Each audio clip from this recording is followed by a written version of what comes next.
Plus rien. Donc, tu te présentes, s'il te plaît, et tu présentes la thématique de ce soir. Voilà, tu as 2, 3 minutes si tu veux. D'accord, très bien. Bonsoir à toutes et à tous. Je m'appelle Neil Solari, je vais me présenter juste un petit peu après. Déjà, je voulais remercier l'association Ciné Débat Citoyen de cette invitation au nom de l'association Acrimed, car c'est toujours précieux pour nous de faire part de nos travaux d'observation des médias. Pour me présenter très rapidement, donc là c'est la diapo 2. On va faire avec les moyens du bord. Je vous parle depuis Rennes, depuis ma cuisine à Rennes, donc c'est un peu compliqué. Ma configuration technique ne répond pas très bien. Je suis désolé. Euh, si vous voyez la diapo 2, donc pour ma part, moi je suis journaliste pigiste, c'est-à-dire que j'ai travaillé à la pige, à l'article en fait, sans être salarié d'un média en particulier. J'ai travaillé également comme traducteur et j'ai mené des enquêtes au long cours sur, notamment en Argentine et sur les médias coopératifs. Sur la diapo 3, vous voyez qu'aujourd'hui, je suis plutôt, enfin voilà, je fais de l'intervention dans ce qu'on appelle l'EMI, l'éducation aux médias et à l'information. Et donc, je fais partie de plusieurs associations, dont une association qui s'appelle Zéro de conduite à Rennes, et l'association que je représente ce soir, Acrimed, donc qui est l'acronyme de Action Critique Média, que je vais présenter un petit peu plus maintenant. Acrimed, en diapo 4, elle est née en 96 suite à cet appel pour une action démocratique sur le terrain des médias, donc vis-à-vis de quelque chose qui peut-être nous parle dans le contexte actuel, puisque Acrimed est né au lendemain de la réforme, enfin de la proposition dite de plan Juppé de réforme des régimes spéciaux, des régimes sociaux. Et donc, ce qui fait un peu écho avec le contexte actuel en plein débat sur la réforme des retraites présentée par l'actuel gouvernement. Et donc, dans la foulée de cet appel pour une action démocratique, Acrimed s'est constitué en association, donc ça c'est la diapo 5, une association qui compte aujourd'hui plus de 1500 adhérents à peu près. Le siège est à Paris, une association qui s'est constituée en observatoire des médias avec pour but de mener une critique radicale, indépendante et intransigeante. On pourra revenir éventuellement dans le débat sur ces qualificatifs. Et donc, vous voyez tout en bas l'adresse de notre site www.acrimed.org. Acrimed développe son action autour de 4 axes principalement qui sont d'informer, informer sur l'information, sur la manière dont se produit l'information, contester l'ordre médiatique existant, notamment sa concentration et sa financiarisation. Il va beaucoup en être question dans le film que vous allez voir. Mobiliser, c'est-à-dire mobiliser les acteurs politiques, syndicaux, militants, mais aussi tous les usagers des médias qui se sentent concernés par cette question pour faire de cette question une question politique, pour faire ou refaire de cette question une politique, la question des médias. On y reviendra également, si vous voulez, dans le débat. Et enfin, proposer, c'est-à-dire proposer des propositions de transformation du champ médiatique par rapport aux constats qui vont être faits, notamment dans le film que vous allez voir. En diapo 6, je vais vous décrire très rapidement aussi quels sont nos moyens d'intervention. Donc, vous avez une copie d'écran là du site, alors qui date un peu, c'est la partie bleue. Vous pouvez retrouver à peu près près de 5000 articles en accès libre, donc sous la licence Creative Commons, c'est-à-dire que vous pouvez reproduire ces articles sur vos blogs, sites internet, etc., à condition bien évidemment de mentionner la source. Et vous voyez dans la partie droite le Média Critique, qui est le magazine que nous éditons depuis octobre 2011, qui est un magazine trimestriel auquel chacun peut s'abonner et qui est distribué dans certaines librairies, notamment des librairies militantes ou qui ont une connaissance de l'existence de ce magazine. Le troisième volet de notre intervention, c'est évidemment des interventions comme celle de ce soir, que ce soit sur le plan scolaire, auprès d'associations, de syndicats, etc., de partis politiques qui nous demandent d'intervenir dans leurs différents événements. En diapo 7, vous avez la copie d'écran du Média Critique tout frais, tout chaud, qui vient de sortir, le numéro 45, qui s'intitule « Les gardiens de l'ordre social », et donc qui à nouveau est en commande sur notre site. Vous avez ensuite en diapo 8 des copies d'ouvrages, donc des livres que nous avons édités, notamment Médias et mobilisation sociale, La morgue et le mépris, et le dernier qui fait un peu le bilan de 25 ans de notre action, Les médias contre la rue, 25 ans de démobilisation sociale. Et pour finir sur cette présentation, en diapo 9, vous voyez la carte Médias français qui possède quoi, donc qui est réalisée par l'association Acrimed en partenariat avec le monde diplomatique. Et là, elle est dans sa 17e version, puisqu'elle date de décembre 2022. Le secteur des médias français, enfin, comme beaucoup de secteurs des médias d'ailleurs partout dans le monde, évolue beaucoup en fonction de la concentration. Et donc, ça demande d'être réactualisé assez régulièrement. On pourra éventuellement y revenir. En diapo 10, donc voilà, on arrive sur le film que vous allez voir ce soir. Alors, je ne vais pas en dire grand-chose parce que je pense que c'est mieux que chacune et chacun le voit tout d'abord, que chacune et chacun puisse se faire son impression. Et je reprendrai par la suite, à la suite de la projection. Je vous propose voilà, de faire un petit propos liminaire pour introduire le débat. Et puis j'espère qu'il y aura de très nombreuses questions auxquelles je tâcherai de répondre du mieux possible par la suite. La Voilà, liberté d'informer. Donc le titre de ce documentaire, c'est Qui a tué le débat public? Donc on est ce soir dans un débat public d'ailleurs. On espère qu'on va pouvoir débattre librement sur tous les sujets. Et on attend donc la liaison avec Nils Solari, donc qui est un des correspondants de l'association Acrimed, hein, qui est une association qui se bat pour que la liberté de la presse fonctionne, et qui vient d'intégrer l'équipe de rédacteurs d'Acrimed de façon plus concrète encore, plus présente, parce que jusqu'à présent il était pigiste. Nils, nous sommes là, et toi? Je suis là, je vous entends. Est-ce que vous m'entendez?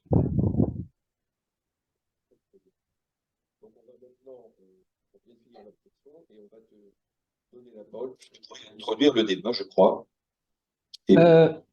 Oui, ben je me propose, voilà, en 10-15 minutes peut-être de dire quelques mots peut-être d'introduction et puis après de passer la parole. J'imagine que ça doit susciter des réactions, des questions. Vas-y. Oui, alors donc vous venez de voir Media Crash, un film qui a été sorti il y a un an, il date de février 2022 et qui est une coproduction entre Mediapart et Première Ligne. Vous l'avez peut-être vu, donc Mediapart, ce site d'information en ligne qui est représenté dans le film par Valentine Auberti, qui est une ancienne de l'émission Quotidien, avant qu'elle ne rejoigne l'équipe de Mediapart. Et Première Ligne, qui est une agence, on va dire, de production de films documentaires, et donc qui est représentée là par Luc Herman. Donc ce film a un an. Moi, je me permets de rappeler, je ne sais pas s'il y a toujours le support qui est affiché en même temps ou pas. Non. Non. On pourrait le faire si vraiment tu le veux, on peut essayer. Bah, c'est juste pour, voilà, pour cadrer quelques éléments avant d'entamer la discussion. Après, on pourra s'en passer. Et quel diapo veux-tu Alors là, je suis sur la 10. On est en train de chercher. Donc, pendant que Gérard essaye de trouver le diaporama et la diapo 10, voilà. Ça avance, ça avance. Ça avance. On peut passer direct à la 11 après. Alors, on est sur les nouveaux chiens de garde. Voilà. Je voulais juste dire deux mots quand même, puisque je trouve que Media Crash, le film que vous venez de voir, d'une certaine manière, renvoie à un précédent film, donc Les Nouveaux Chiens de Garde, auquel nous avions eu le loisir de participer au sein d'Acrimed. Donc un film qui, lui, date de 2012, alors qui a un peu vieilli, bien évidemment, maintenant, mais qui traite quelque peu un peu des mêmes thématiques que celles que vous avez vues dans le film Media Crash. En diapo 12, d'ailleurs, je me permets de rappeler une petite citation qui est tout de même assez juteuse, je trouve, de ce cher Franz-Olivier Gisbert, donc aujourd'hui à nouveau directeur du Point, mais qui était passé par le Figaro, puis à de nouveau par le Point, et puis la Provence de 2017 à 2021, et qui avait eu cette déclaration auprès de Jacques Chancel dans l'émission Radioscopie en 89, qui avait déclaré, comme vous le voyez, tout propriétaire a les droits sur son journal, le vrai pouvoir stable, c'est celui du capital, et il est tout à fait normal que le pouvoir s'exerce. Donc, je reprends cette citation parce qu'elle est présente notamment dans le film Les Nouveaux Chiens de Garde, et je trouve qu'elle illustre particulièrement certains des aspects traités par le film. Je me propose en 3-4 diapos d'essayer de synthétiser un peu quelles ont été les thématiques abordées avant de passer la parole à la salle pour les différentes questions auxquelles je tâcherai de répondre par la suite. Donc on peut passer à la diapo 13. Donc parmi les principaux thèmes du film, il y a évidemment ceux vis-à-vis desquels nous, à Acrimed, eh bien, nous sommes engagés depuis plus de 25 ans maintenant, c'est le fait de combattre la financiarisation et la concentration des médias. Financiarisation dans le sens où aujourd'hui les médias sont gérés comme, notamment les médias privés à but lucratif, sont gérés comme des entreprises classiques aussi, avec toutes des problématiques de réduction des coûts, et c'est ce qui impacte aussi le travail des journalistes. Et vous l'avez vu aussi, la question de la concentration des médias au sein de quelques mains. Je rappelle en dessous, là, sur la citation qui est tirée du film, 9 milliardaires détiennent 90% des médias, télévision, radio, journaux, industriels, grands patrons dans le luxe, le transport, la téléphonie, le BTP. Il a été question de Bolloré, de Bernard Arnault, on pourrait citer aussi autrefois Lagardère, Dassault, Patrick Drahi, etc. Et il est mentionné aussi dans le film que, vous l'avez peut-être vu, lors de... j'ai fait une erreur d'ailleurs sur le PowerPoint, c'est pas fin 2021, c'est fin 2022. Il y a eu une commission sénatoriale qui a tenté de s'emparer à nouveau de ce sujet en procédant à des auditions de ces grands patrons, notamment de Vincent Bolloré, de Bernard Arnault. Mais comme il est rappelé dans le film, les sénateurs ont manqué de pugnacité quelque part. Et à nouveau, on a eu une forme de renoncement du politique vis-à-vis de cette question de la concentration des médias, là où, en fait, ils ont préféré suivre la recommandation de ces grands patrons, à savoir qu'en gros, il fallait poursuivre cette concentration des médias en France, puisque eux-mêmes ne pouvaient pas faire face aux grands géants du web, les fameux GAFAM, Google, Apple, Amazon, Facebook, etc. Cette financiarisation et cette concentration des médias, comme vous l'avez vu à nouveau dans le film, elles ont de graves conséquences sur le débat public, en ce sens où celui-ci est atrophié. Je reprends une des phrases du film, qui a tué le débat public? Nous, à Acrimed, on a souvent l'habitude de dire que il y a un vrai problème de pluralisme en France dans la manière dont les grands médias ne reflètent pas la pluralité des idées politiques. Et je crois que malheureusement, si vous êtes témoins les unes et les autres de ce qui se passe à la télé et à la radio autour de la réforme des retraites, il y a aussi une certaine difficulté à faire part des arguments de la contestation de cette contre-réforme que l'exécutif tente de nous imposer. Et donc ça a d'autres conséquences aussi, encore plus, peut-être tout aussi dramatiques, j'allais dire, qui sont rappelées dans le film. C'est l'hystérisation du débat et cette banalisation des idées d'extrême droite, notamment par le biais des chaînes détenues par Vincent Bolloré, et notamment ces derniers temps, on l'a vu avec aussi le rôle de Cyril Hanouna. Sont évoqués aussi les procédures Bayon ou les procès Bayon, notamment qui sont entamés par Vincent Bolloré, mais pas que. On pourra y revenir par la suite. Donc ça, c'était ce que vous avez vu, si je ne me trompe pas, dans le premier chapitre dénommé Les incendiaires. Avec la diapo suivante, en diapo 14, là, le chapitre 2, qui s'intitule Les barbouzes, traite plus de la question du poids des annonceurs. Alors, ce que j'appelle les annonceurs, ce sont évidemment les annonceurs publicitaires. Et vous le savez, la publicité aujourd'hui, c'est le nerf de la guerre dans le financement des médias. Et or, on l'a vu, vous l'avez vu au travers de l'exemple de cette ancienne journaliste du Monde, Maureen Grisot, qui a fait passer un sujet dans son journal à l'époque sur le rôle de Bolloré dans la gestion des ports en Afrique, avec cette fameuse phrase qui est quand même tout aussi savoureuse de son ancien rédacteur en chef du bureau Afrique du journal Le Monde: tu ne te sens pas trop mal d'avoir coûté 16 millions d'euros au journal. Voilà, vous imaginez bien que quand on est journaliste, et d'ailleurs elle le dit à l'écran, quand on reçoit ce genre d'informations, ce genre d'injonctions, ça rend un peu difficile le fait de continuer à mener une certaine critique au sein de la presse. Et puis est évoqué d'ailleurs par la suite le fait que Le Monde, via son magazine, avait fait une sorte de rattrapage avec une série d'été sur les chantiers ferroviaires de l'Empire Bolloré, toujours en Afrique, une série de reportages qui était plutôt laudatrice et assez peu critique du rôle de Bolloré en Afrique. Un autre des thèmes qui est abordé par le film, alors sur lesquels moi je peux moins revenir parce que ça sort un peu du champ des médias stricto sensu et de la critique des médias, c'est aussi l'instrumentalisation des services de l'État, notamment par le rôle de Bernard Squarcini, donc l'ancien collaborateur de Nicolas Sarkozy.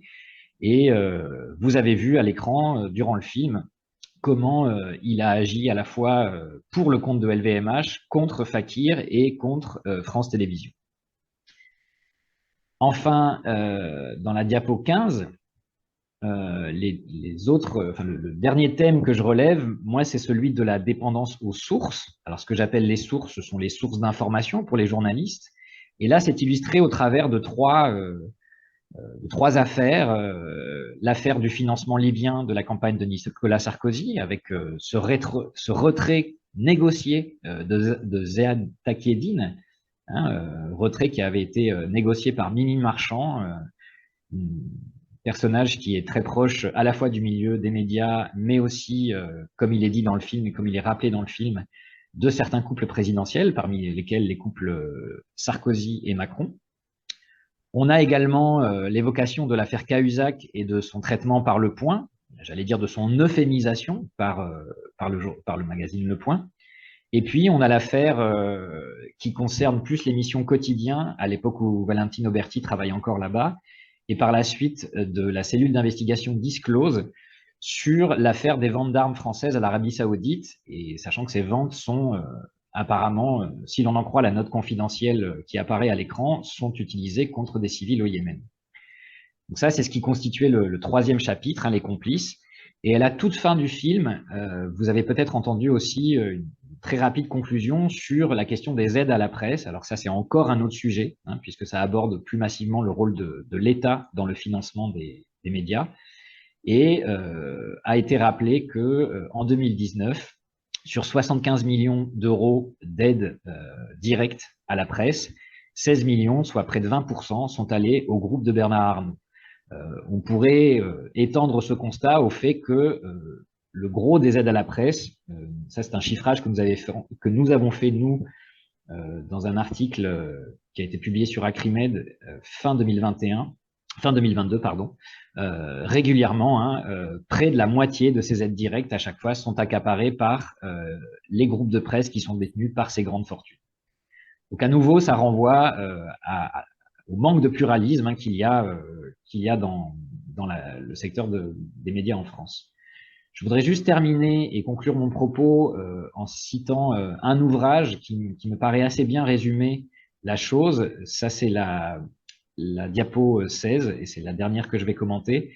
C'est l'ouvrage de Patrick Champagne, qui est un sociologue et qui est membre d'Acrimed également, et qui a sorti en mars 2016 aux éditions Raison d'Agir un ouvrage qui s'appelle La double dépendance sur le journalisme, et qui montre justement, je crois, ce qu'on pourrait résumer au travers de ce film, le fait que les journalistes aujourd'hui sont sous l'effet d'une double dépendance qui est d'un côté à la fois économique et financière, j'en ai parlé avec le rôle des annonceurs, et de l'autre politique, puisqu'ils sont soumis aussi à l'agenda politique en cours et à l'accès aux sources, c'est-à-dire comment est-ce qu'on accède à des sources officielles, comment est-ce qu'on parvient à des documents officiels.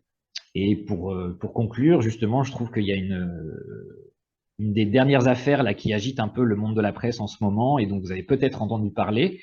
Si ça n'est pas le cas, je vous incite à aller sur le site d'Acrimed, puisqu'on vient de publier un article à ce sujet, qui est l'affaire du dîner élyséen, où Emmanuel Macron, peu de temps avant la présentation de la contre-réforme des retraites, a convoqué 10 éditorialistes qui, par la suite, se sont empressés quelque peu de reproduire ces éléments de langage sans mettre toujours la distance dont on aurait pu attendre qu'il fasse preuve.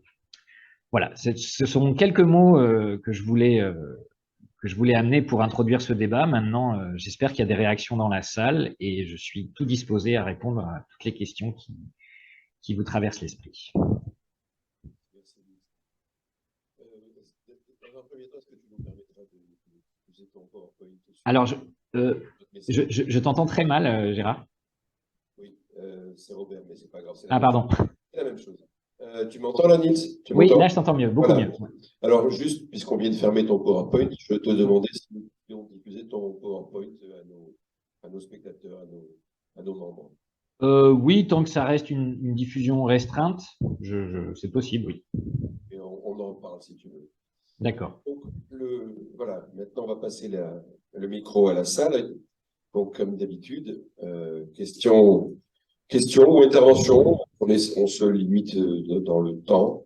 Vous avez donc vu ce film. Moi, j'avais envie de vous dire que j'ai cru regarder un film de science-fiction ou un film d'espionnage. Je n'en revenais pas. C'était plus fort que moi que c'est pas possible. Je dois rêver. Il raconte que des conneries dans ce film. Enfin, c'est pas possible, quoi. C'est tout du bip. Non. Donc, je sais pas, moi, qu'est-ce que ça vous dit? Quelle réaction? Question. Question. Question. Vas-y, Isabelle. Oui, bonsoir. Bon, alors c'est vrai que c'est absolument révoltant à tout point de vue. Et moi, je me demandais, parce que les gens savent que les médias normaux, enfin les médias nationaux ne sont pas tellement crédibles, et est-ce que ça ne fait pas le jeu des médias qui répandent des fake news? Alors, je ne sais pas si on prend plusieurs questions et que j'y réponds au fur et à mesure ou comment on fait. Là, je vois pas de main levée pour l'instant. Donc, non, vas-y sur celle-là, Nils, s'il te plaît. Alors, c'est une vaste question. Effectivement, comment la prendre? La question des fausses informations aujourd'hui est très largement diffusée comme une problématique, comme un sujet de problématique publique, de politique publique, hein, et ça notamment depuis l'attentat contre la rédaction de Charlie Hebdo, où d'une certaine manière le pouvoir politique et les grands médias traditionnels, les journalistes professionnels, se sont tout d'un coup rendus compte d'une grande méfiance, voire d'une profonde défiance des publics à l'égard des médias traditionnels. Pour autant, il faut se rappeler que cette défiance, elle n'est pas nouvelle. Vous avez régulièrement le journal La Croix, qui d'ailleurs vient de faire paraître sa dernière édition de son sondage qu'il pratique chaque année, qui est un sondage vis-à-vis de la confiance envers les médias. Et si cela s'infléchit quelque peu depuis les confinements, c'est-à-dire qu'on a un retour léger du retour de confiance des Français envers les médias traditionnels, il faut se rappeler que sur les 20 dernières années, les Français ont massivement exprimé une profonde défiance envers les médias traditionnels. Pour quelles raisons? Alors, les raisons qu'on vient d'évoquer, hein, la question du fait qu'ils soient la propriété de certains grands industriels, d'intérêts militaires ou industriels, financiers, etc. Mais il faut se rappeler aussi que ces médias, soumis à la financiarisation, soumis à la réduction des coûts, sont eux-mêmes parfois les véhicules de fausses informations. Si vous vous rappelez, il n'y a pas si longtemps que ça, une chose moi, dont je me rappelle de manière assez exemplaire, c'est la nouvelle de la vraie fausse arrestation de Xavier Dupont de Ligonnès. Le journal Le Parisien, sous l'effet de la concurrence, a voulu prendre les devants et donc faire le scoop en annonçant un soir l'arrestation de Xavier Dupont de Ligonnès. Pour autant, le problème d'un journal comme Le Parisien ou comme beaucoup d'autres, c'est que ce sont des quotidiens qu'on appelle vespéraux, c'est-à-dire qu'ils sont, on boucle le journal en soirée, ils sont imprimés dans la nuit et ils sont diffusés le lendemain. Or, du fait des nouveaux médias comme Internet, etc., nous savions déjà vers 22h, 22h30 que cette arrestation n'était pas celle de Xavier Dupont de Ligonnès. En tout cas, que ça n'était pas le bonhomme en question. Et donc voilà, enfin, ça c'est un exemple parmi tant d'autres, mais il y en a eu d'autres.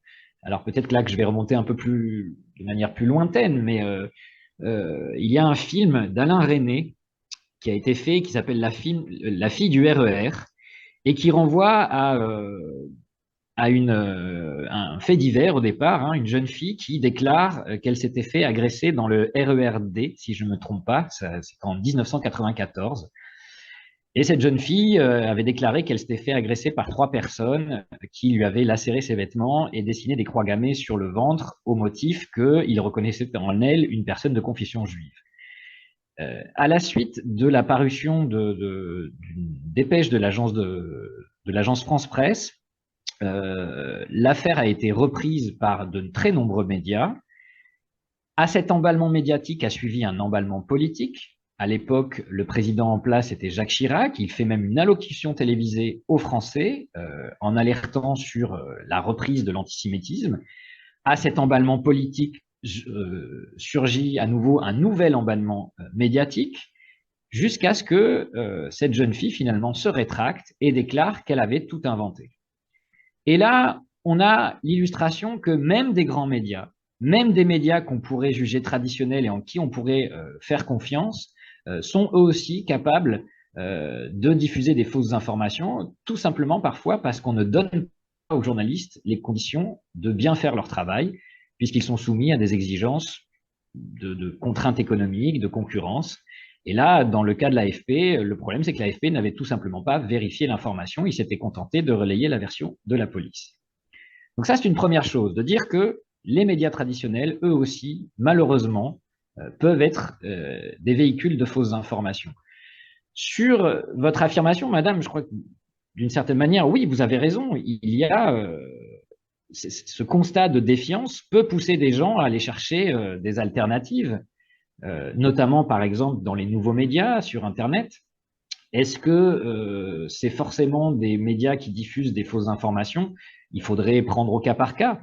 Mais si vous regardez ce qui est abordé aussi dans le cas dans le cadre du film, regardez comment iTélé s'est transformé depuis le rachat de Bolloré, puisque iTélé n'existe plus et maintenant est devenu CNews, et que sur CNews, régulièrement, hein, vous avez là pour le coup aussi de très larges fausses informations qui sont diffusées, voire même des incitations à la haine raciale. Hein, un ancien candidat à la présidence de la République qui n'est pas besoin de nommer a été condamné pour cela, alors qu'il était invité régulier de CNews. Donc, répondre finement à votre question supposerait de faire une étude sur la manière dont des publics migrent des médias traditionnels vers d'autres médias. Et ça n'est pas en ma capacité pour ce soir, mais ceci dit, je pense que votre intuition est bonne et qu'effectivement, dès les années 2000, avec l'apparition de nouveaux médias, de nouveaux contenus en ligne, beaucoup de gens se sont tournés vers des sources alternatives. Et ma foi, malheureusement, ces sources ne sont pas toujours aussi, comment dire, aussi rigoureuses que certains autres médias, et donc elles peuvent être aussi véhicules de fausses informations. Voilà, j'ai déjà beaucoup parlé, je vais peut-être laisser la parole à vous. Je ne sais pas si ça répond à votre question, madame. Oui. Oui. Bon. Avant de passer la parole à une autre personne, je voudrais que tu nous parles ensuite, quand ce sera le moment, du rôle de l'Agence française de presse, l'AFP. Voilà. Alors, je passe la parole. Oui. Oui, moi, je voulais continuer un petit peu. Oui, je voulais continuer un petit peu sur cette idée de fake news parce que, bon, il se trouve que c'est un petit peu mon domaine aussi, je suis chercheur en sciences de l'information. Et en fait, vous avez donné 2 exemples, mais moi j'en ai des beaucoup plus scandaleux encore. Il y avait une histoire, je crois que c'était en Roumanie, où on avait soi-disant découvert un grand charnier de gens qui auraient été massacrés. Puis alors il y a eu un battage médiatique énorme là-dessus, jusqu'à ce qu'on nous dise, assez longtemps après quand même, hein, que finalement tout ça était faux et avait été fabriqué de toutes pièces et tout. Et je pense vraiment les exemples sont très, très nombreux. Alors, la différence pour moi, c'est que justement, avant, il n'y avait qu'une seule source, il y avait l'AFP, il y avait d'autres agences de presse, mais en gros, c'était l'AFP. Et effectivement… je ne vous entends plus. Les médias reprenaient à peu près toujours un petit peu les mêmes infos. Et là, je trouve qu'au contraire, c'est très intéressant maintenant d'avoir Internet et d'avoir des sources alternatives. Et j'ai été assez frappée quand ça a commencé de voir les critiques des médias, des journalistes professionnels, du fait que des gens non professionnels faisaient du journalisme et ils étaient très inquiets. Aujourd'hui, on est quand même passé par des épisodes de propagande, de véritable propagande. Je n'entends plus rien. Je dis ça continue la propagande actuelle. Oui. Et cette idée même de fake news qu'on renvoie systématiquement à ce qui est alternatif est une manière de faire de la censure, en fait. C'est une forme de censure. Et je pense que dans un monde où maintenant la vérité n'est plus détenue par les gens de pouvoir, justement, et que il peut y avoir des alternatives, il est très important que ces alternatives restent, qu'elles soient, effectivement, il faut apprendre aux gens, et ça, malheureusement, même dans les milieux éducatifs, c'est pas très bien fait. Il faut apprendre, je crois que ça va se faire avec le temps, les gens vont apprendre à discriminer et à se faire une idée eux-mêmes. Mais je pense qu'il y aurait rien de plus dangereux, et d'ailleurs c'est ce qui commence à se faire, qu'une censure, et de dire, comme c'est le cas actuellement, d'avoir des médias mainstream, hein, qui prétendent que ça c'est faux et ça c'est vrai, et qui distribuent les bons et les mauvais points, alors que derrière, on sait qu'il y a le gouvernement, et on sait aussi que YouTube ou d'autres chaînes, Google et tout, font effectivement de la censure, c'est-à-dire qu'il y a des gens qui se font couper et qui ne peuvent plus diffuser, y compris des députés. Hein, il y a une députée France Insoumise d'ailleurs à la base, LREM, qui a été tout simplement virée d'Internet parce qu'elle n'était pas d'accord avec la politique sanitaire à l'époque de… Donc je pense que vraiment cette idée de fake news, il faut vraiment s'en méfier parce que c'est une autre manière, encore une fois, de faire finalement de la censure. Voilà. Et je crois au contraire que c'est très important d'avoir cette diversité. Je ne sais pas ce que vous en pensez. Voilà, la question c'est qu'est-ce que vous en pensez? Non, mais je vous suis en tout point. Je suis assez d'accord avec beaucoup de choses que vous avez mentionnées. C'est vrai que le terme même de fake news, déjà aujourd'hui, il y a un problème, il y a un enjeu de définition. On ne sait plus vraiment ce qu'il veut dire. Est-ce que ce sont de fausses informations fabriquées avec l'intention? Est-ce qu'il s'agit de fausses informations qui sont aussi ce que j'ai évoqué, ou ce que vous avez évoqué avec les charniers de Timisoara, notamment à l'époque, c'était Libération, hein, qui avait justement relayé cette fausse information. Est-ce qu'ils sont relayés aussi par des médias traditionnels parce qu'il y a toujours cette pression de la concurrence? Je rajouterais même parfois, je vais peut-être être un brin provocateur, mais nous, à Acrimen, nous sommes accusés parfois de complotisme. Et ce terme, lui aussi, il faudrait voir ce qui se cache derrière dans la bouche de certains grands éditorialistes, puisque c'est aussi une manière, j'allais dire, vous avez dit, discriminer, voire d'écarter toute forme de contestation, en fait. Et donc, je suis assez d'accord. Aujourd'hui, moi, par exemple, intervenant en éducation aux médias, puisque vous êtes chercheur en sciences de l'information, je pense que vous suivez un peu les débats autour de cela. Voilà, il y a beaucoup de choses à dire autour de la manière dont ce champ est en train de se structurer. La question des fake news, par exemple, ça a été une formation qu'on m'a énormément demandé. Et à chaque fois, il a fallu que j'en repasse par essayer de reposer un peu les termes du débat et de dire, mais attention, déjà, les fausses informations, c'est aussi vieux que le monde. Je veux dire, Sun Tzu, dans l'art de la guerre, en parle déjà, comme un moyen de tromper l'ennemi. c'est un enjeu de pouvoir et ça nous renvoie au fait que, comme vous l'avez très bien dit, finalement, l'information est un enjeu de lutte. L'information, et c'est en cela où nous essayons d'en faire une question politique. Donc effectivement, il y a dans la conception de l'éducation aux médias, de l'éducation critique aux médias, voire de l'esprit critique, effectivement, moi je crois qu'il faut aussi inclure la critique des grands médias traditionnels, des grands éditorialistes qui ont tout le loisir de plastronner sur énormément de plateaux et qui se permettent de délégitimer parfois toute forme de contestation. Je m'aventurerai pas sur le cas de cette députée ex-LREM que vous avez mentionné, en la personne de Martine Vonner, je pense, parce que bon là moi là je botte un peu en touche parce que je trouve que c'est vraiment de l'ordre de la compétence des épidémiologues, tout ça. Enfin moi c'est un débat que je n'investis pas, n'étant pas moi-même journaliste scientifique. Mais ceci dit, encore une fois, hein, je rejoins votre critique. Je me permets, par exemple, alors c'est pas pour renvoyer à mes propres travaux, mais on peut tout à fait saluer, par exemple, le fait que France Inter, au lendemain des attentats contre Charlie Hebdo et des attentats de 2015, ait décidé de lancer un grand programme d'éducation aux médias dans les quartiers prioritaires à Marseille, à Paris, à Lille, etc.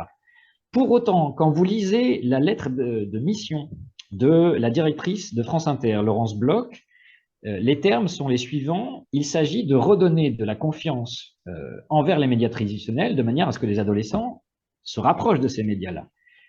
Pour autant, dans ce programme, ils font une espèce de sondage au départ auprès de ces jeunes qui participent à ces programmes d'éducation aux médias et dans lequel, dans le livre, il est constaté justement qu'il y a une profonde défiance. Mais ils n'en font rien. Et donc, c'est là où c'est un peu problématique, c'est qu'à mon avis, une éducation aux médias au sens large, elle doit aussi inclure la critique des médias traditionnels, elle doit aussi, comme nous le faisons, inclure la critique de l'éditorialisme, de ces grands éditorialistes, encore une fois, qui plastronnent sur les plateaux, et elle doit un peu remettre en contexte parfois ces questions de fake news, ces questions de complotisme, notamment parce que parfois, elle cache assez mal d'ailleurs, des préjugés de classe d'une certaine élite parisienne à l'égard des catégories populaires, voire des adolescents, avec ce préjugé comme quoi ils seraient baignés par les réseaux sociaux et donc complètement soumis aux fake news. Mais ça n'est pas forcément ce que dit la sociologie de la réception, qui dit que c'est beaucoup plus compliqué de l'établir et qu'en fait, ça serait de réduire les publics à des moutons passifs qui s'abreuveraient comme ça de n'importe quel contenu et qui finiraient par croire tout ce qu'on leur dit. Ça n'est pas le cas. Enfin, il faut effectivement prendre ces débats autour des fausses informations, autour des fake news et du complotisme avec beaucoup plus de pincettes. Et je ne sais pas si c'est un peu ce que vous disiez dans votre propos, mais on gagnerait, je pense, à avoir un vrai pluralisme des idées, à accepter davantage la contestation. Et si nous parlons de pluralisme des idées, c'est que, au départ, c'est le cœur de la démocratie.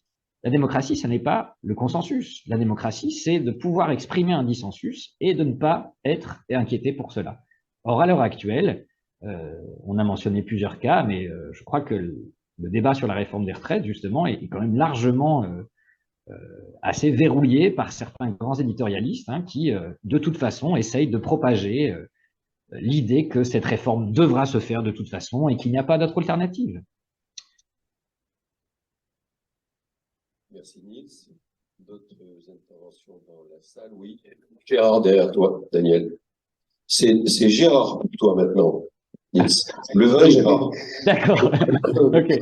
Pardon Robert, tout à l'heure. Bonsoir. Donc ma question intéresse les médias écrits. Oui. Je fais référence à une émission de la 5 qui s'intitule C'est médiatique, du 15 janvier dernier, où se trouvaient sur le plateau des représentants de grands médias tels que Le Monde, Figaro et d'autres, et qui ont assuré, concernant justement la relation qu'ils avaient avec leur présidence qui était assurée par des milliardaires, que la ligne directrice, en tout cas les responsables de la ligne directrice, étaient en rien, ne dépendaient en Ah, je n'entends plus rien. Je me suis arrêté à ne dépendre en rien. Il y a une coupure par moment. Voilà, là, ça y est, c'est reparti. Oui. Oui, ils ont prétendu, en tout cas, que en tant que comité de rédaction et de ligne directrice, en tant que responsable de la ligne directrice, ils étaient en rien impactés par le fait qu'ils étaient dirigés en amont par des milliardaires. Moi, je voudrais savoir ce que tu penses de ça. Est-ce que effectivement les lignes directrices des médias écrits sont protégées? Est-ce qu'il y a des lois et qui peuvent donc prétendre ne pas être impactées par le fait d'être dirigées par les milliardaires? Alors, bah, qu'ils le prétendent, effectivement, ils ont tout intérêt à maintenir une rhétorique sur la notion d'indépendance de leur rédaction. Je sais pas si vous avez eu le loisir, alors là vous venez de voir le film, mais si vous retournez sur la page de Mediapart, il y a certains bonus qui sont présents dans le film, et notamment un auquel je pense qui est plus développé sur cette question, et notamment le moment où Vincent Bolloré, par le biais du rachat du groupe Lagardère, a fait la mainmise sur la radio Europe 1. Et je n'ai plus son nom en tête, je crois que c'est... Enfin, il y a un ancien journaliste d'Europe 1 qui avait travaillé près de 30 ans au sein de la radio, qui a dû partir à la suite de ça, et qui le dit clairement, en fait, en fait, il raconte un peu ce mouvement de grève au sein d'Europe 1, et il raconte clairement comment les directeurs de rédaction, c'est-à-dire ces chefs éditoriaux, ont fini par complètement changer de discours et à finir par lui dire mais non, mais de toute façon, le vrai patron, c'est Bolloré. Ceci dit, ça, c'est des choses qui dans le langage journalistique, vont rester dans le off, c'est-à-dire qui ne seront jamais dites comme telles. Bien sûr que ça ne peut pas être revendiqué sur les grandes ondes, que ça ne peut pas être dit comme tel, etc. Et moi-même, moi-même, tout comme d'autres, quand on applique de la critique des médias, il ne s'agit pas non plus de dire que Vincent Bolloré ou Jean-Luc Lagardère ou Bernard Arnault se déplacent le matin dans les salles de rédaction pour dicter ses consignes. C'est beaucoup plus subtil que ça. Pourquoi? Parce que aussi les journalistes, en tout cas certains des journalistes qui font partie de ces grands groupes, ont aussi intériorisé ce qu'on appelle des formes d'autocensure, en fait. Si on renvoie une expression un peu toute faite, c'est « on ne mord pas la main qui vous donne à manger ».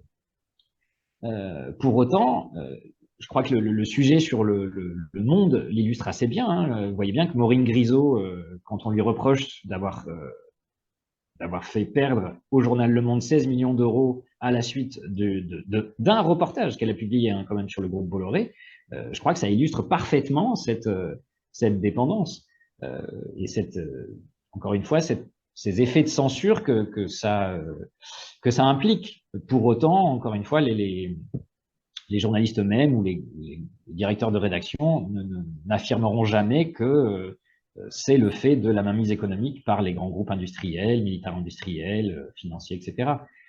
Ça serait remettre en cause, encore une fois, leur notion d'indépendance, et bien qu'ils se prémunissent aussi de ce qu'on pourrait appeler des chartes déontologiques. Hein, si vous allez, puisqu'il a été mentionné le journal Le Monde ou Le Figaro, ce sont des journaux, chaque rédaction en fait se dote d'une charte déontologique ou renvoie aussi aux chartes de 1871 où voilà, il y a la question de l'affirmation de l'indépendance des journalistes par rapport aux groupes qui les détiennent. Mais je crois que, en tout cas, ce que nous nous employons à faire à Acrimed depuis plus de 25 ans, c'est de montrer que bien que ces chartes déontologiques existent, la ligne rouge est souvent franchie et malheureusement, voilà, ces effets d'autocensure existent bel et bien, voire des effets de censure purement et simplement. Il arrive parfois que certains articles disparaissent, que certaines titrailles soient modifiées.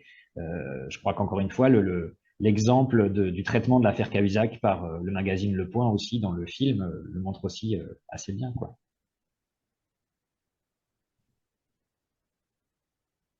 Daniel, pour toi, Nils, Oui, Est-ce que vous m'entendez? oui, je vous entends. Ok. Bon, d'abord, une réaction un peu virale de moi-même. Moi, j'étais complètement révolté par rapport au film, hein, de ce qui se raconte. Ce n'est pas étonnant, mais moi, citoyen lambda, bah, je suis complètement révolté par ce fait et de ces manipulations d'informations qui sont diffusées d'une façon extrêmement importante. Ma question, elle se porte plus au niveau des zones d'influence mondiale. Il y a eu une petite phrase qui avait été lancée en disant il faut. Ah, j'ai perdu le son. Il faut. Je ne vous entends plus. Allô? Je n'entends plus. Allô, vous m'entendez mieux là? Oui, alors j'en suis resté à il faut et les zones d'influence mondiale. Dans les zones d'influence mondiale, en fait, il y a une petite phrase qui avait été prononcée par Bolloré ou je ne sais plus, et qui disait qu'il fallait absolument concentrer nos médias, faire face, en fait, à d'autres médias qui sont mondialisés. Donc, on entend parler des GAFAM, on entend parler donc de l'information américaine et des zones chinoises, des zones russes. Donc, pour résister, ces gros diffuseurs, bah, il faut que, en fait, les médias français puissent aussi se concentrer. Alors, moi, ma question est la suivante. Est-ce que c'est plutôt, en fait, une histoire de lutte entre milliardaires, une lutte entre des gens qui ont un pouvoir financier et une capacité géopolitique de pouvoir donc concentrer le maximum de pouvoir pour pouvoir combattre en effet les zones d'influence qui sont en dehors du problème français.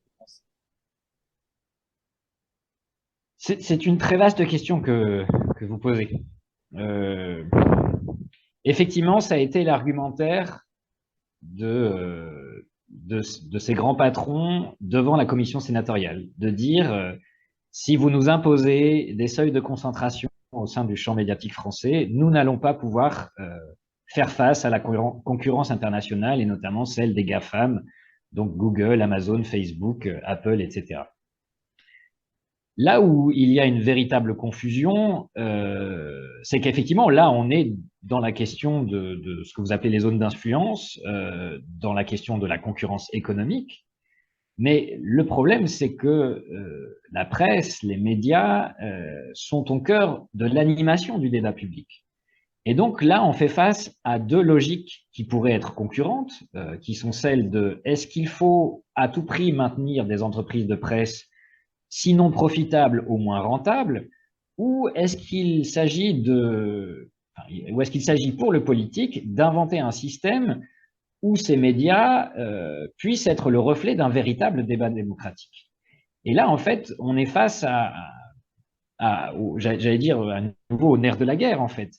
On a de la part je crois, de ces grands patrons, la confusion entre ce qui est la liberté de la presse et ce qui est la liberté d'entreprise de presse.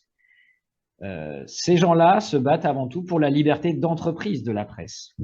Mais est-ce que ça garantit toujours, alors je parle de la presse au sens large, hein, j'inclus les médias audiovisuels, hein, mais est-ce que ça garantit une véritable liberté de la presse au sens de reflet des idées qui existent au cœur de la société de manière à ce qu'elles puissent se rencontrer et rentrer en débat pour un véritable débat politique?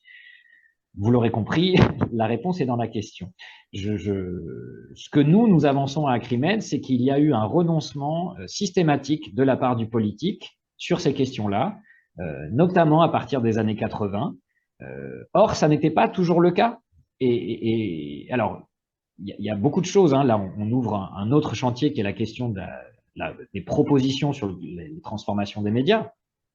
Mais si tant est qu'il y a eu ce renoncement politique depuis les années 80, il faut se rappeler quand même dans notre histoire, dans l'histoire française, qu'à l'époque, le CNR, le Conseil national de la résistance, lui avait pris des mesures pour tenter de le limiter, enfin pour limiter d'ailleurs cette concentration, puisque il avait déjà été dénoncé à l'époque que dans les années 30, le secteur de la presse, alors toute comparaison gardée bien évidemment, hein, mais le secteur de la presse était déjà fortement concentré et il était notamment au sein du comité des forges, comité avec des intérêts industriels, des intérêts militaires, et que quelque part, la presse avait eu une certaine responsabilité dans la manière dont ensuite tout cela nous a conduit aussi aux conflits mondiaux.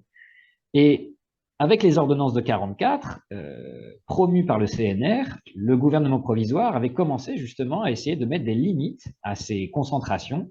Ces limites, malheureusement, n'ont eu de cesse que d'être relevées depuis les années 80, au profit justement de ces grands patrons qui continuent à concentrer d'autant plus le secteur des médias. Donc, voilà, en résumé, je pense qu'à nouveau, là, il y a véritablement une responsabilité politique, mais politique au sens large, c'est-à-dire à la fois des acteurs politiques et à la fois de nous, citoyennes et citoyens qui sont concernés par le débat démocratique, à se dire, si l'on veut un véritable débat démocratique, si l'on veut un pluralisme des idées, eh bien, il s'agit de véritablement promouvoir une liberté de la presse et non uniquement la liberté d'entreprise de presse. L'information n'est pas un bien comme un autre.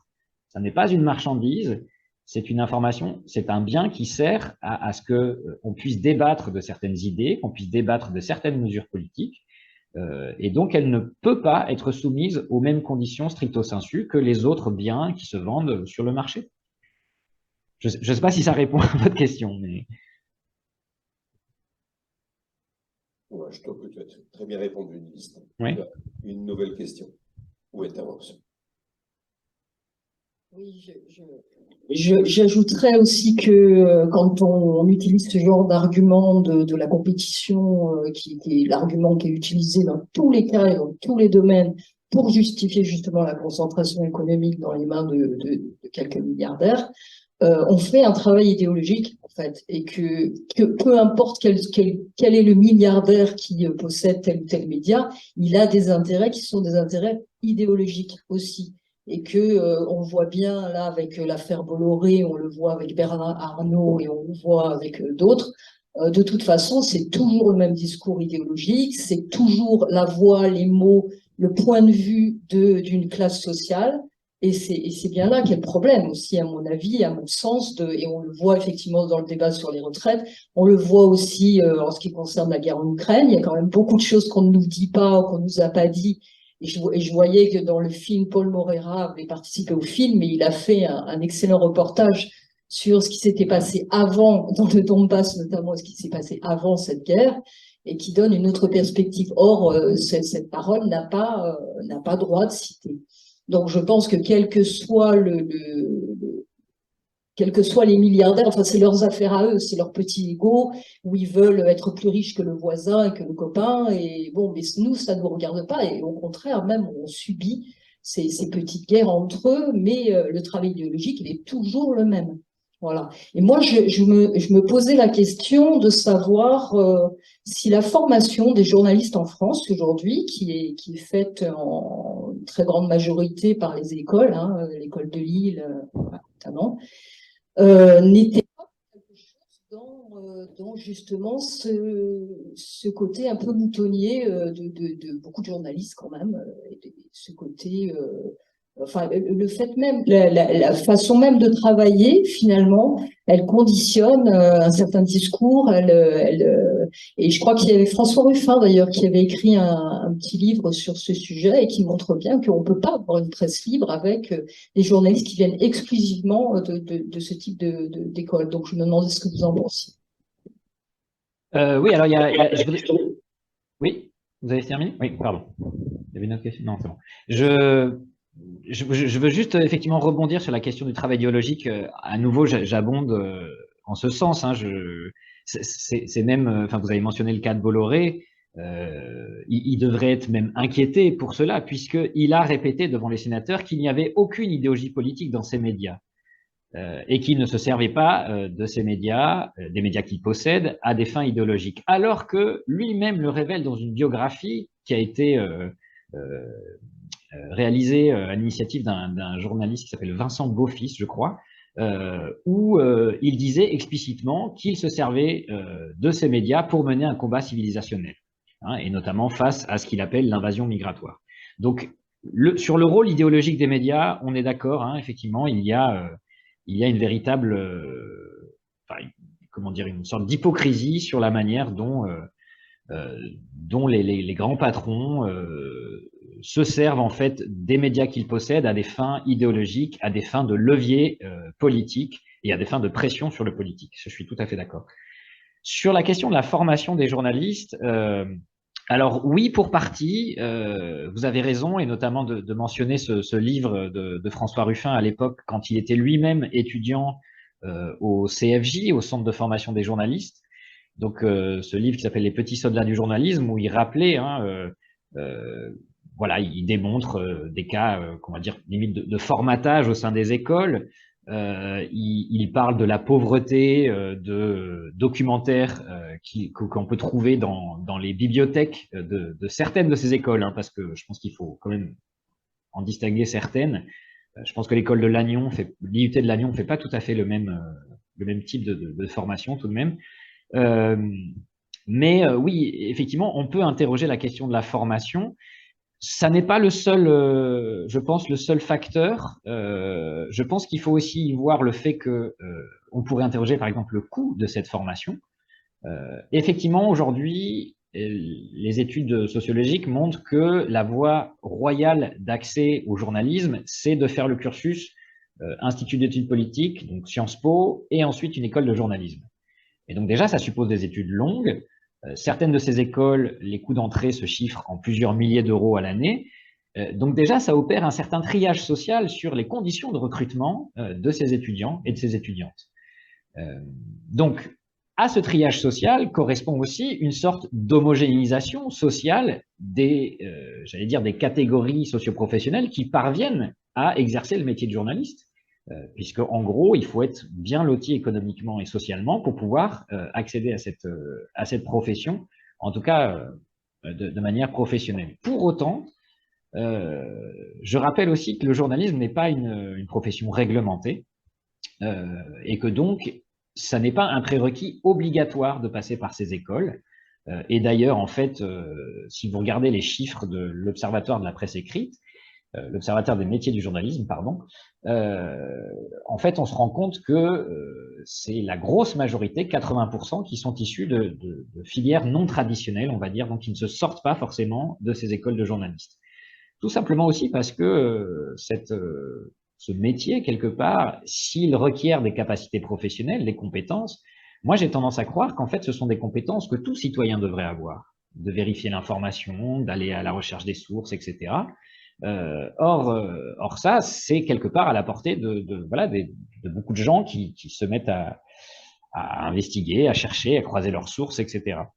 Donc il y a aussi un autre facteur qui est à interroger, qui est encore une fois ce qu'on a évoqué tout à l'heure, le fait que les entreprises elles-mêmes, une fois qu'elles ont recruté ces journalistes, elles exercent aussi des pressions économiques qui se traduisent par des mécanismes de censure, voire d'autocensure, ou plutôt de l'inverse, d'autocensure, voire de censure, sur la façon de travailler dont vous avez parlé. Et il y a une dernière chose que je voulais dire. Non, ça m'a échappé, mais ça me reviendra peut-être. Oui, pardon, ça m'a échappé. Merci, Nick. S'il y a une question au fond de la salle, Daniel, oui, juste avant la question, si je peux me permettre, ça vient de me revenir, pardon.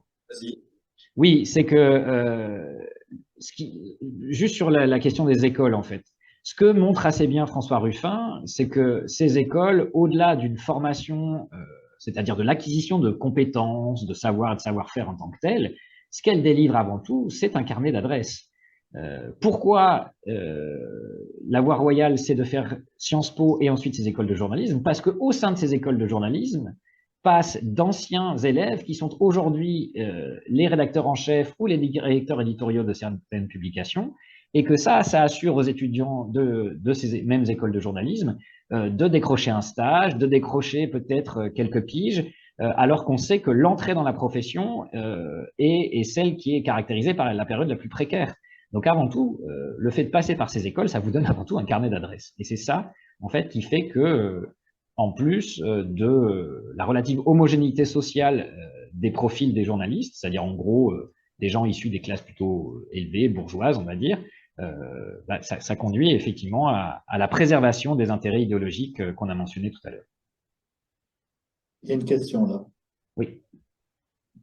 Bonsoir. La question concerne les invités, particulièrement des médias audiovisuels, et ces présentés ou prétendus experts. Je crois qu'aux États-Unis, il est impératif, lorsque quelqu'un donne une opinion sur un sujet, qu'il précise ses conflits d'intérêts. Il me semble qu'en France, cette loi existe aussi qui obligerait les gens à déclarer leurs conflits d'intérêts. Elle n'est pratiquement jamais, ou en tout cas extrêmement rarement, pratiquée par les journalistes. Pourquoi?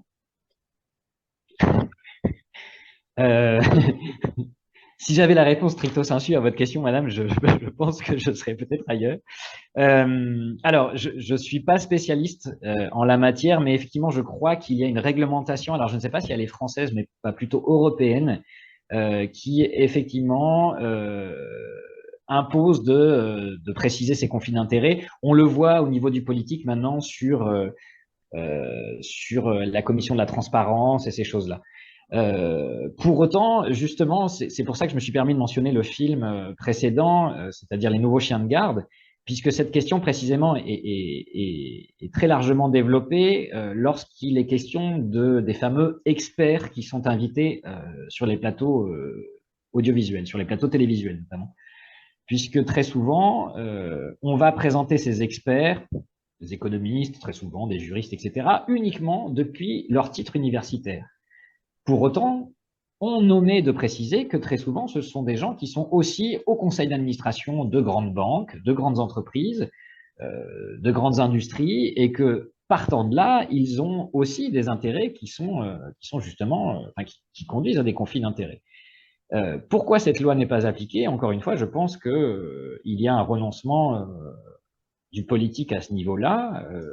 Là, je voudrais pas trop m'embarquer sur ce terrain parce qu'il faudrait voir aussi est-ce qu'il y a des études qui sont menées sur la juridicisation de ces choses-là, dans quelle mesure on peut essayer de contrôler un peu ces conflits d'intérêts. Mais il y a aussi j'allais dire une démission des grandes rédactions qui continuent d'inviter des gens qui, à la fois, sont jugés partis dans un domaine.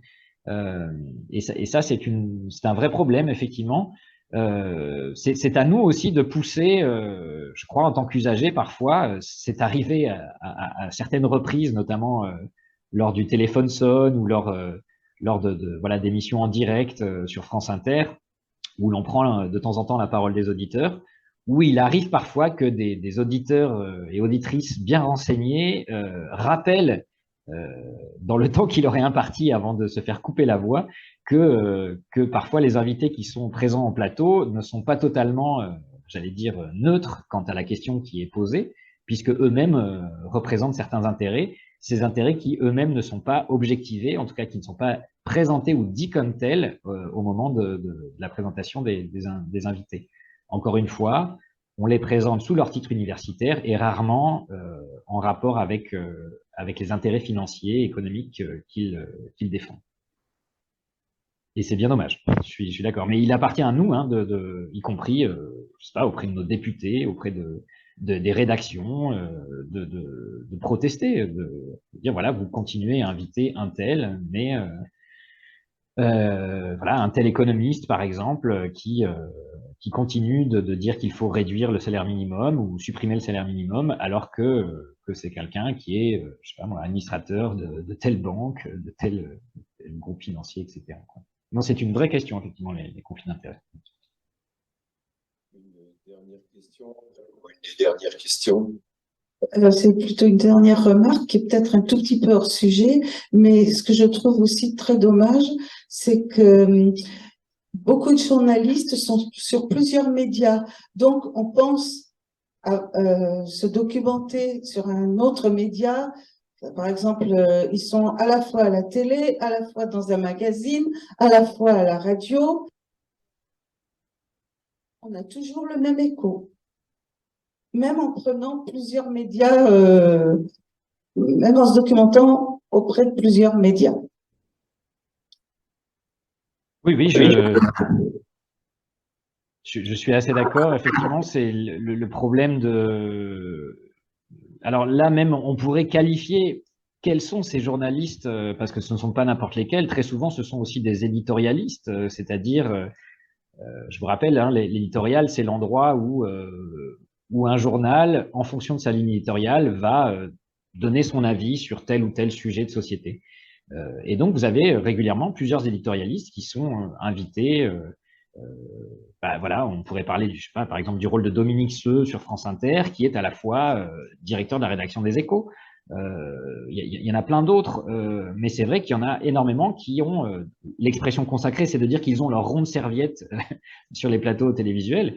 Et ça, c'est effectivement aussi quelque chose sur lesquels il faudrait pouvoir interpeller les rédactions par rapport au fait que cela ne se renouvelle pas beaucoup. Mais c'est aussi très lié en fait à la manière dont ces grandes rédactions choisissent leurs invités. Et ça, je vous renvoie à nouveau, si vous avez le loisir de voir le film Les Nouveaux Chiens de Garde, c'est assez bien expliqué par Frédéric Lordon, qui est donc économiste et philosophe, mais qui autrefois était membre des économistes atterrés, c'est-à-dire un économiste hétérodoxe, quelqu'un qui s'oppose un peu au monde néolibéral tel qu'il est et tel qu'il va.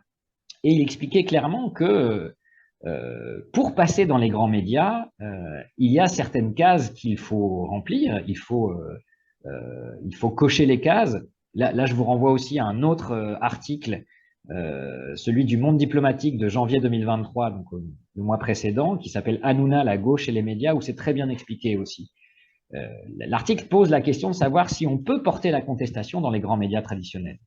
Or, aujourd'hui, si vous franchissez, c'est ce que dit l'article, si vous franchissez certaines lignes rouges, par exemple en tant que gréviste, si vous faites des piquets de grève, si vous avez le malheur de séquestrer des cadres pendant le temps du mouvement social, si, je sais pas, il y a plein d'autres exemples comme ça, si vous franchissez certaines lignes rouges qui sont considérées comme inacceptables par les médias, eh bien, vous n'êtes tout simplement plus invité.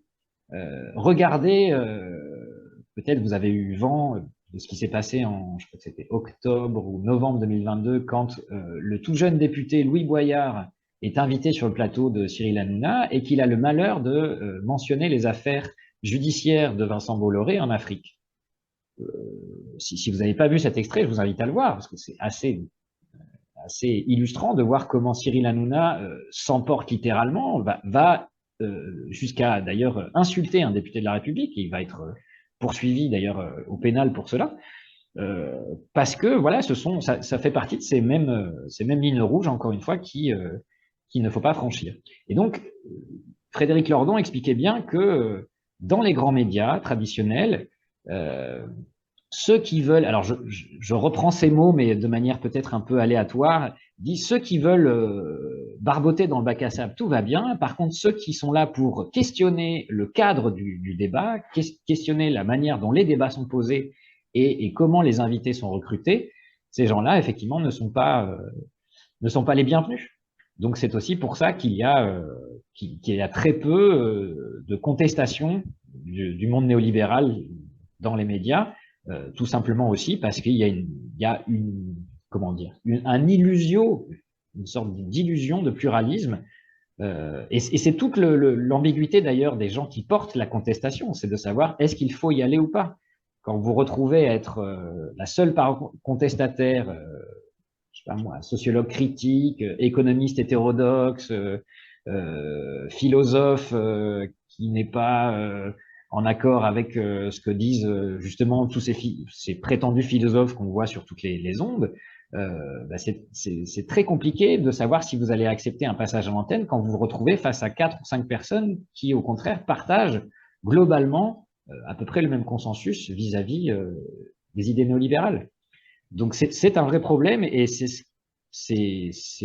pour résumer et pour terminer, c'est ce qui renvoie au défaut du pluralisme dans dans le débat démocratique à l'heure actuelle, et notamment dans la manière dont il est animé ou mal animé par les grands médias traditionnels. Merci Nils. Alors, on a l'habitude au Ciné Débat Citoyen d'avoir un ami qui nous offre à chaque fois de la prose slamée, c'est du slam, et qu'il compose comme ça au fil du débat en recueillant à droite à gauche, un peu comme on cueillerait des fleurs dans un champ, les mots qui ont été prononcés par les débatteurs, dont toi. Mhm. Donc, tu vas assister à cette intervention et pendant qu'il est en train de se préparer, je le regarde d'ici. Oui, c'est bon, il est prêt. Il est prêt. Alors, Dany, viens me rejoindre pour que Nils te voit quand même. Viens ici, s'il te plaît. Non, il te voit pas bien. Ouais, voilà. On a des moyens peu limités en vidéo, là, pour l'instant. On va essayer de s'améliorer. Et moi-même, je m'en excuse, hein, je suis désolé, j'aurais largement préféré être avec vous ce soir, mais la distance fait que c'était un peu compliqué. Voilà. Est-ce que tu es prêt? Je suis tout oui. Donc, Dany, le Slamant rose. Est-ce que tu vois les couleurs de ses amis, peut-être? Tu les vois? Il est un peu habillé en rose, on va dire. Voilà, il est habillé en rose. Dany, le Slamant rose. Quelques réflexions par rapport à ce que j'ai entendu tout à l'heure. Chien de garde, garder. Capital, c'est capital, capitaux, c'est moi qui tiens les chaînes. 16 millions perdus par le monde, 16 millions rendus à Bernard Arnault. Double dépendance, champagne fait des bulles. Fausses informations, pléonasme. La croix, qui la porte? La fille du RER, croix gammée, croix gommée. La pêche à la ligne, en ligne, et les poissons d'avril. Acrimède incriminé, complotiste, retraite à cash, retraite réussie ou retraite de Russie. Merdia, les milliardaires sont pas dans la mouise. Bolloré, toi t'as du bol. Pardon, Bolloré, j'ai du bol. Or, aurait 20, 100 milliards. Déontologie, c'est sûr, censure. Merdia concentré, les concentrés, les camps. Concentration, traction avant, toi après. Conflit d'intérêt, intérêt est principal. Expert, point ne s'y perd. Qui perd, gagne. Pluralisme, isme, sans issue. Les amoureux qui se bécotent pour le débat public. Le débat ont des petites gueules bien sympathiques. Merci Nils Solari. Vos débordements de Nil irriguent le sol aride.